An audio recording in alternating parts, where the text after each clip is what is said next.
Tu peux tout vendre. tout, c'est Vends-moi ce putain de stylo que voici. Fais-moi voir comment tu vendrais ça, vas-y. Brad, fais-nous une démonstration. Vas-y, vends-moi ce stylo, regardez, vas-y. Tu veux que je te vende cette merde? Il est super bon, regardez. Ce stylo-là. Il prendrait n'importe quoi. Fais-moi plaisir. Écris-moi ton nom sur cette putain de serviette. J'ai pas de stylo.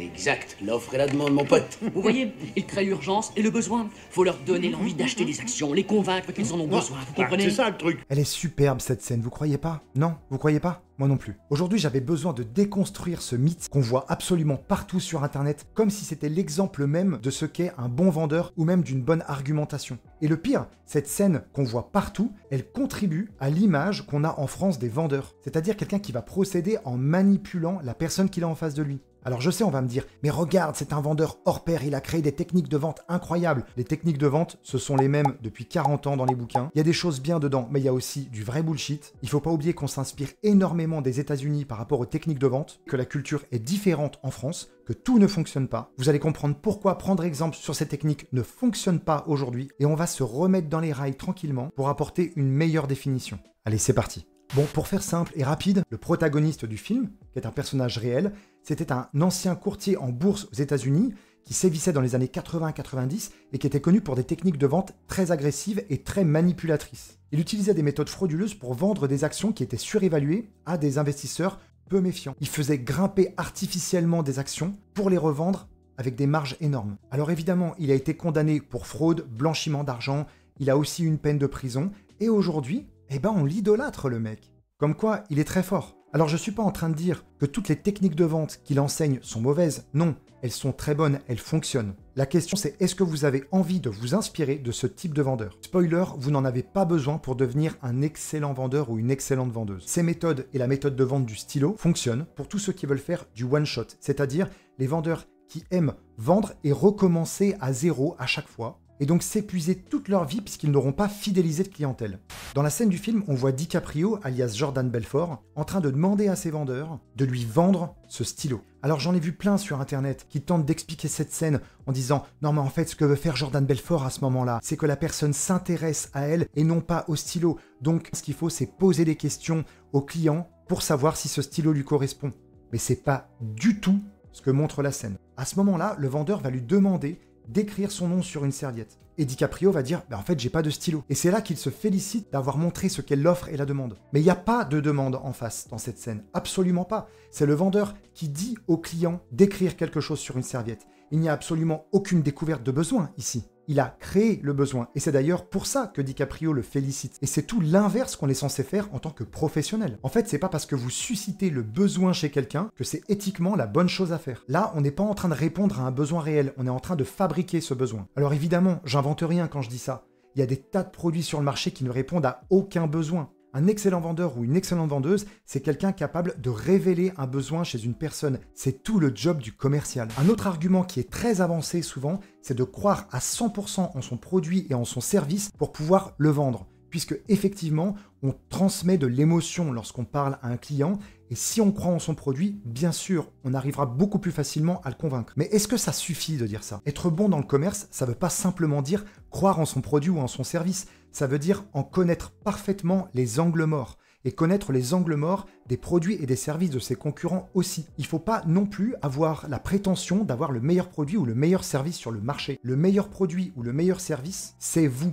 C'est vous qui faites la différence. Et vous la faites par votre capacité à comprendre exactement les besoins de vos clients. Je vais être encore plus clair. Si jamais vous réalisez une excellente découverte et que vous détectez chez votre client un besoin auquel vous ne pouvez pas répondre avec votre produit ou avec votre service, vous devez le diriger ailleurs, potentiellement vers un concurrent qui, lui, n'a pas votre angle mort. C'est ça le business. Et je sais que beaucoup ne le comprendront pas. Pourtant, si vous voulez tenir dans la durée, créer un vrai portefeuille de clients de confiance, et moins vous fatiguez, plus les années passent, c'est, je crois, la vision qu'il faut avoir. L'un des plus gros défauts qu'on peut développer en tant que commercial, c'est d'avoir une vision court terme. Au même titre que la vente ne s'apprend pas en 6 mois et en 1 an, la création d'un bon portefeuille client et d'une notoriété ne se crée pas non plus en 6 mois ou en 1 an. Comprenez que les clients respectent les commerciaux qui sont prêts à admettre que leur produit ou leur service n'est pas forcément ici la meilleure solution. Ça montre une certaine intégrité et ça renforce la confiance. Et vous pouvez parfaitement obtenir de ce client de la recommandation vers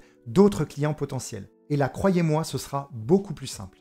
Un travail que j'ai beaucoup réalisé et que je vous conseille de faire également, c'est véritablement de mettre à défaut ce que vous proposez. Quels sont les véritables défauts de votre offre? Est-ce qu'elles sont mineures ou majeures? Faites un benchmark avec ceux de la concurrence. Connaissez tous les produits et vous serez d'autant plus à l'aise pour proposer la meilleure solution. En plus, évidemment, d'augmenter très largement votre crédibilité. Lorsque j'étais au tout début de ma carrière, j'ai réalisé des entretiens d'embauche dans des boîtes que je connaissais absolument pas, je savais pas du tout ce qu'ils proposaient, et j'ai assisté à des entretiens collectifs absolument lunaires. Je pense que certains vont savoir de quoi je parle. Vous faites un entretien avec 40 candidats dans la salle et un recruteur. Ce gars-là, il a le sourire du vendeur malhonnête. Vous le voyez à des kilomètres. Mais bon, vous avez 19 ans, 20 ans, vous écoutez ce qui se passe. Et je me souviens de ce recruteur qui nous a fait écrire à chacun, pendant l'entretien collectif, la voiture de nos rêves. Il fallait qu'on écrive la voiture qu'on avait envie d'avoir. Puis ensuite, il a fait le tour des tables, il a regardé ce que chacun avait écrit, et il faisait son petit commentaire. Ouais, pas mal.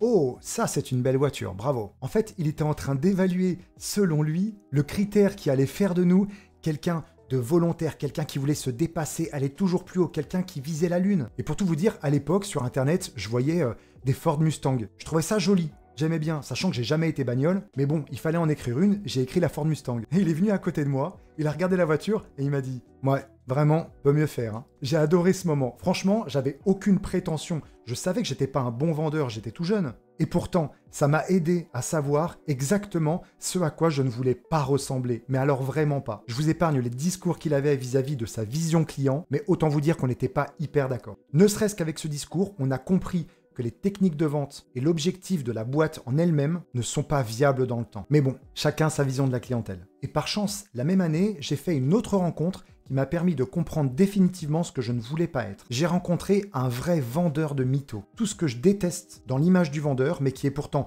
bien ancré en France à cause de ce type de commerciaux. C'était il y a une quinzaine d'années. Hein. Je rencontre un gars qui allait toquer à domicile chez les gens, dans les maisons et dans les appartements, et il vendait des produits ménagers. Et il me disait, tu sais, ma cible client préférée, c'est la mère célibataire. Donc la maman, trentenaire, quarantenaire, divorcée ou séparée, avec 1 ou 2 enfants à domicile, c'est idéal, et souvent dans des HLM, dans des logements sociaux.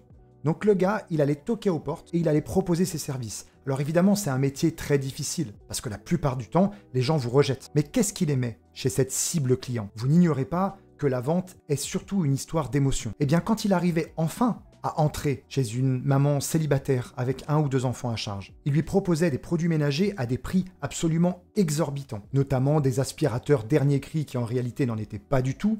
Par contre, j'imagine que la société réalisait des marges très importantes. Et qu'est-ce qu'il lui vendait, à votre avis, à cette dame? Absolument pas un bon produit. Il allait créer le besoin en travaillant uniquement sur l'émotion. Je vous donne un exemple. À partir du moment où madame, qui en général n'était absolument pas fortunée, lui disait que son produit avait l'air intéressant mais qu'elle n'avait pas les moyens de se le payer, il avait une réponse du type « Je comprends madame qu'à première vue, cet aspirateur peut sembler trop cher pour vous, que c'est une dépense importante. Vous avez compris que son utilité, c'est pas uniquement de rendre votre appartement propre, mais c'est de vous faire gagner du temps. Et ce temps, de ce que je vois, vous en avez besoin. Vous élevez seul vos 2 enfants. J'imagine que c'est difficile. Vous avez toutes les tâches à réaliser. Et là, ce que je vous propose, c'est de profiter de vos enfants. Un temps précieux. Est-ce que vous êtes véritablement prête à renoncer à cet achat et à renoncer donc à des moments de bonheur avec vos enfants? Vous avez compris l'exemple. Des vendeurs et des vendeuses comme ça, il y en a toujours aujourd'hui. Qu'est-ce que j'ai fait ici? Vous comprenez, j'ai joué l'abruti de vendeur qui va appuyer bien sûr là où ça fait mal. Il va jouer sur les émotions de manière extrêmement forte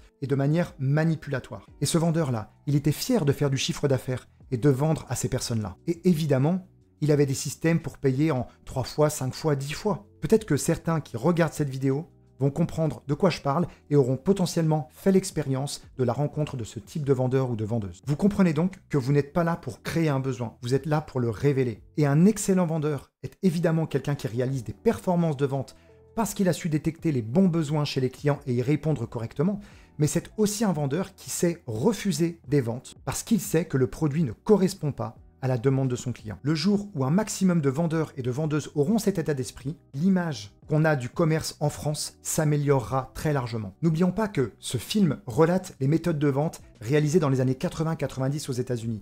Alors même si on s'en est beaucoup inspiré, aujourd'hui les clients ont changé. Ils possèdent de l'information en continu. Ils vont chercher une véritable personne de confiance et c'est pour ça que la concurrence est rude et que l'écart se creuse entre les excellents vendeurs et les moins bons. Donc même s'il existe des techniques de vente desquelles on peut fortement s'inspirer, la base du travail du commercial, c'est d'avoir l'état d'esprit. Les techniques de vente viennent après. Mettez d'ailleurs en commentaire si vous aussi vous avez eu ce type d'expérience avec des recruteurs ou bien même directement avec des commerciaux ou des commerciales. Pour résumer, ne vous inspirez pas de ce type de scène ou de ce type de technique de vente. Il y a bien mieux à faire. Un bon vendeur ou une bonne vendeuse a compris que son objectif, ce n'est pas de vendre à tout prix. Alors je sais, c'est dur à entendre parce qu'on a besoin de gagner notre vie, mais vous ne réussirez jamais mieux que si vous êtes détaché du résultat final. C'est une règle tacite pour réussir dans ce métier. Bon allez, j'en ai fini pour aujourd'hui. Dans une prochaine vidéo, on parlera d'une technique qui vous permettra de vous auto-évaluer. Donc de savoir si vous maîtrisez véritablement ce que vous êtes en train de proposer. Vous verrez, c'est intéressant. Allez, je vous dis à bientôt. Ciao.